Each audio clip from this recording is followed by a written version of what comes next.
Hello बच्चों, तो हम कक्षा 10 की प्रश्नावली 1.1 को हल कर रहे थे। उसमें हमने प्रश्न नंबर 8 को हल कर लिया था। आज हम इसके प्रश्न नंबर 9 को हल करने वाले हैं। तो प्रश्न नंबर 9 में क्या कह रहा है? प्रश्न नंबर 9 है, जांच कीजिए कि क्या किसी प्राकृत संख्या n के लिए संख्या 6 की घात n अंक 0 पर समाप्त हो सकती है। इसका कहने का मतलब ये है कि क्या n का कोई ऐसा मान है जिसमें अपन 6 की घात n में n का मान रखने पर 6 की घात n का जो अंक है, इकाई का अंक है, वो आपका 0 पर समाप्त हो जाए या फिर जो 6 की घात n 0 हो जाए। तो इसको हल करने से पहले अपन इसको थोड़ा समझते हैं।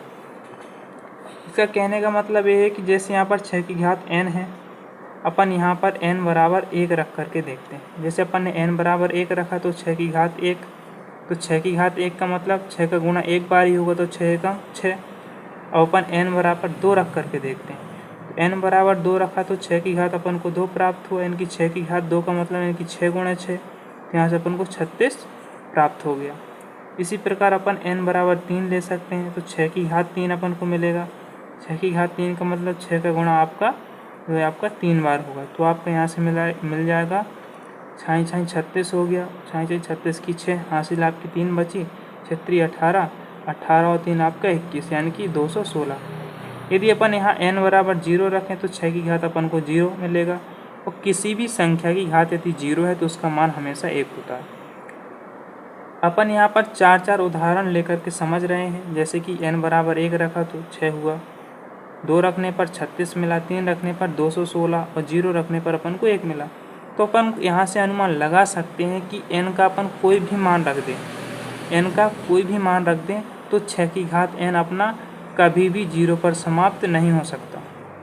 इसको और उदाहरण से समझते हैं। जैसे कि अपन उदाहरण के लिए 10 को ले सकते हैं। 10 के अपन ने अभाज्य गुणनखंड किए तो अपन को यहाँ पर 2 गुणे 5 प्राप्त होगा। इसी प्रकार अपन दूसरी संख्या 20 ले सकते हैं, तो 20 के अभाज्य गुणनखंड करोगे तो अपन को 2 गुणे 5 प्राप्त होगा। इसी प्रकार आप 30 के भी अभाज्य गुणनखंड लेकर देख सकते हैं, तो 30 के लेंगे तो अपन को 2 गुणे 3 गुणे 5 प्राप्त होगा। इसी प्रकार आप 15 के अभाज्य गुणनखंड लें, 15 के अपन अभाज्य गुणनखंड लेंगे तो अपन को 3 गुणे 5 प्राप्त होगा। अब आप 10 के गुणनखंड में देख सकते हैं कि 10 के इकाई का अंक क्या है, 0 है, यानी कि 10 अपना 0 पर 10 जो है संख्या 10 का अंक 0 पर समाप्त है। तो 0 पर समाप्त होने की कंडीशन क्या है? कंडीशन ए है कि 10 के अभाज्य गुणनखंडों में आपका 2 भी है और 5 भी है। इसी प्रकार आप 20 को देखें, संख्या 20 का अंक 0 पर समाप्त है, तो 0 पर समाप्त होने की कंडीशन क्या है? 20 में भी आपका 2 है और 5 है। 30 की जो है 0 पर समाप्त होने की कंडीशन, यहाँ भी आपका 2 दिया है और 5 दिया है। लेकिन 15 का आप देखें, 15 का 0 पर समाप्त है क्या? नहीं है। क्यों? क्योंकि यहाँ पर इसके अभाज्य गुणनखंड में आपका 5 तो है, लेकिन क्या नहीं, यहाँ पर आपका 2 नहीं है। तो अपन यहाँ से कह सकते हैं कि किसी भी संख्या का अंक 0 पर समाप्त होने के लिए उसके अभाज्य गुणनखंडों में 2 और 5 दोनों का होना क्या है? आवश्यक है। यदि 2 नहीं है तो भी वो संख्या 0 पर समाप्त नहीं हो सकती, यदि 5 नहीं है तो भी वो संख्या 0 पर समाप्त नहीं हो सकती। तो अपन इसे लिखेंगे कैसे? तो चलिए अपन इसे लिख करके समझते हैं। तो अपन इसको कुछ इस प्रकार से लिखेंगे, यदि किसी n के लिए, यदि n के किसी मान के लिए, या यूँ लिख सकते हैं कि यदि किसी n के लिए, यदि किसी n के मान के लिए, या यदि किसी n के लिए, आपको जो अच्छा लगे आप वो लिख सकते हैं। यदि किसी n के लिए संख्या क्या है अपनी? संख्या है अपनी 6 की घात n। यदि किसी n के लिए संख्या 6 की घात n 0 पर समाप्त हो या 0 पर समाप्त हो, यदि किसी n के लिए संख्या 6 की घात n 0 पर समाप्त होने के लिए, 0 पर समाप्त होने के लिए, 0 पर समाप्त होने के लिए,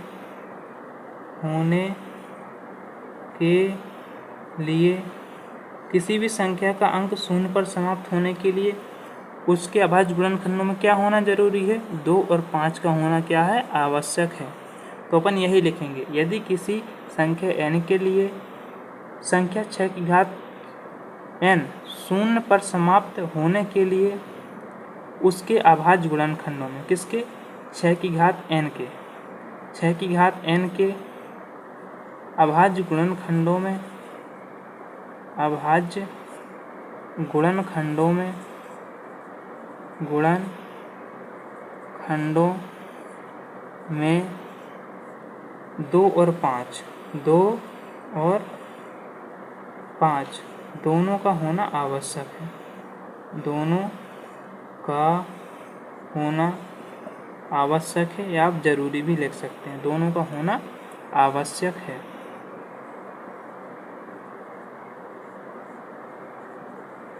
दोनों को होना क्या आवश्यक है। और अपन यहाँ पर 6 की घात n के अभाज्य गुणनखंडों को भी लिख सकते हैं। जैसे 6 की घात n है, इसको अपन 6 को तो लिख सकते हैं 2 गुणा 3, और पावर में है आपका n, घात में क्या है n है। अब n अपन क्या करते हैं, n को जो है अंदर ले आते हैं, यानी कि ब्रैकेट को खोल देंगे तो आपका 2 की घात n लग जाएगा, वो गुणे आपका 3 की घात n लग जाएगा।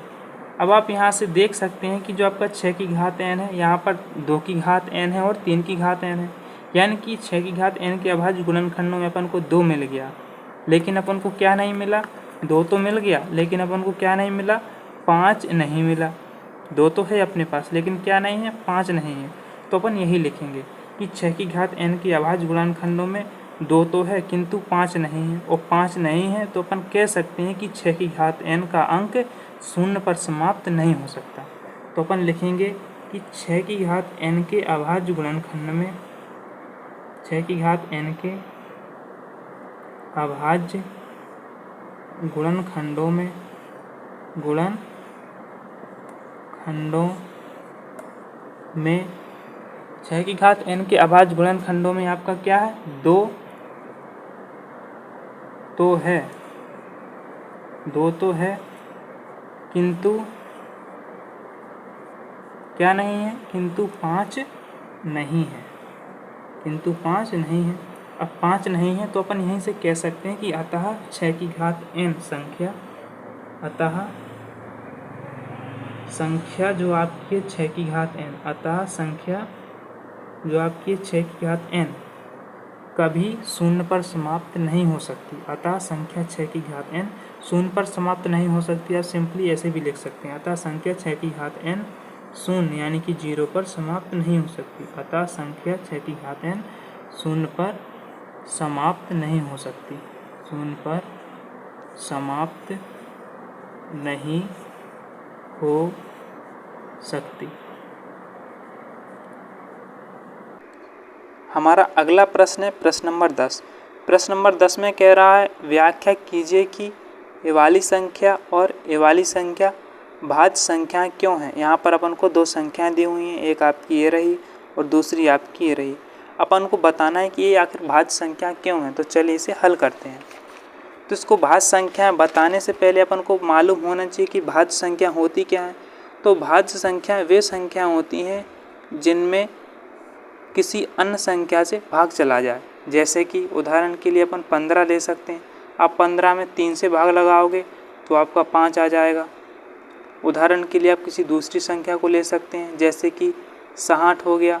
आप 60 में 2 से भाग लगाओगे तो आपका 30 मिलेगा। 60 में आप 5 से भी भाग लगा सकते हो, 3 से भी लगा सकते हो। तो ये आपकी सब क्या है, भाज्य संख्या होती हैं। तो प्रश्न नंबर 10 को हल करते हैं। प्रश्न नंबर 10 में अपन को जो संख्या दी हुई है पहले वो है 7 गुणे 11 गुणे 13 प्लस 13। अपन को बताना है ये भाज्य संख्या या अभाज्य संख्या, तो इसको अपन को हल करना पड़ेगा। तो हल करते हैं।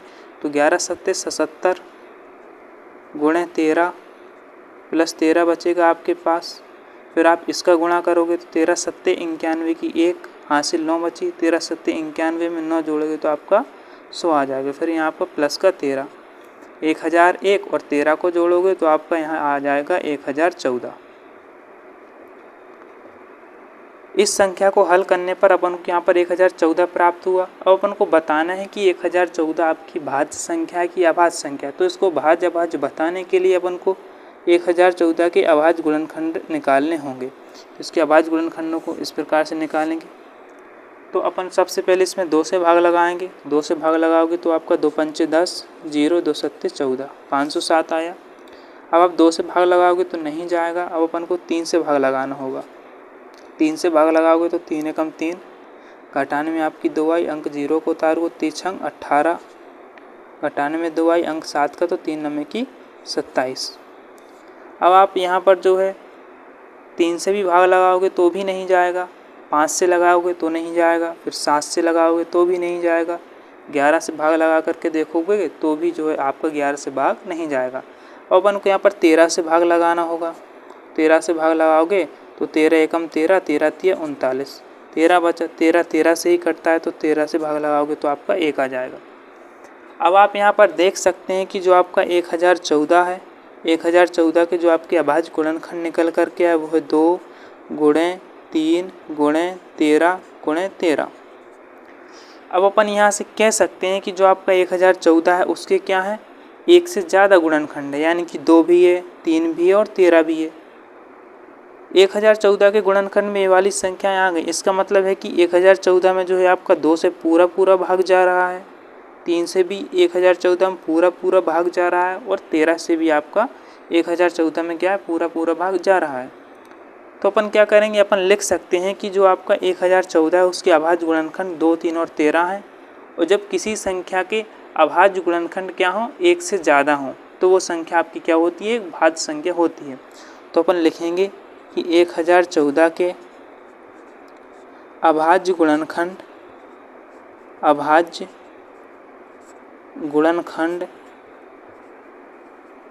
1014 के अभाज्य गुणनखंड 2, 3 और 13 हैं।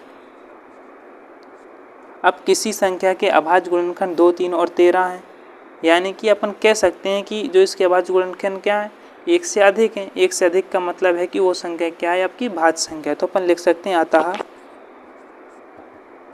1014 एक भाज्य संख्या है। एक कैसी संख्या है, एक भाज्य संख्या है। तो अपन इसका अगली संख्या को देखते हैं। तो अगली संख्या क्या है आपकी, अगली संख्या है आपके पास 7 गुणे 6 गुणे 5 गुणे 4 गुणे 3 गुणे 2 गुणे 1 प्लस 5। अगली संख्या आपके पास ए है।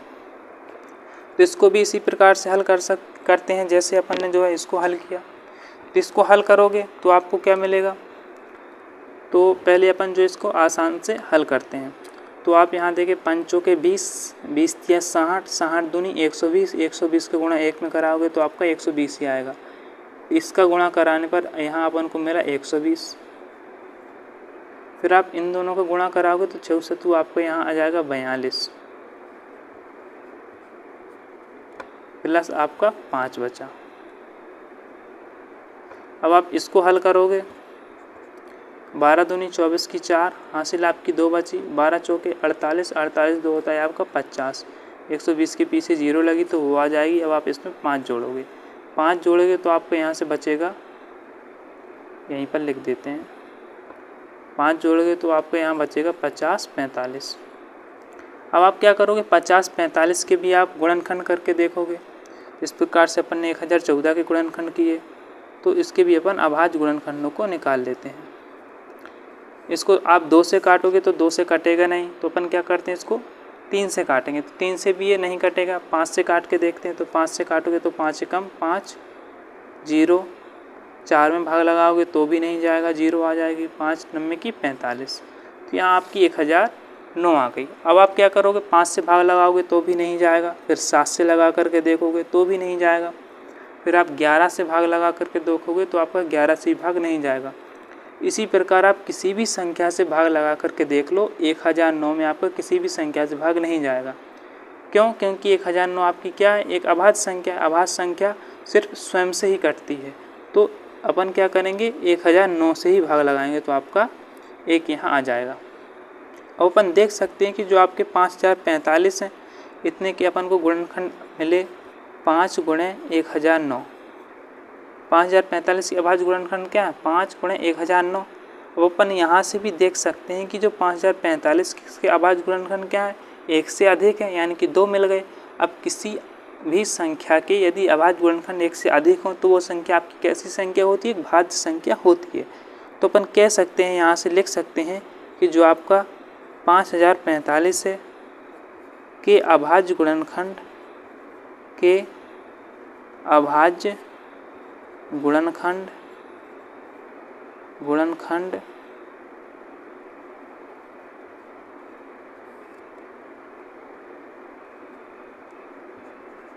5 और 1009 हैं।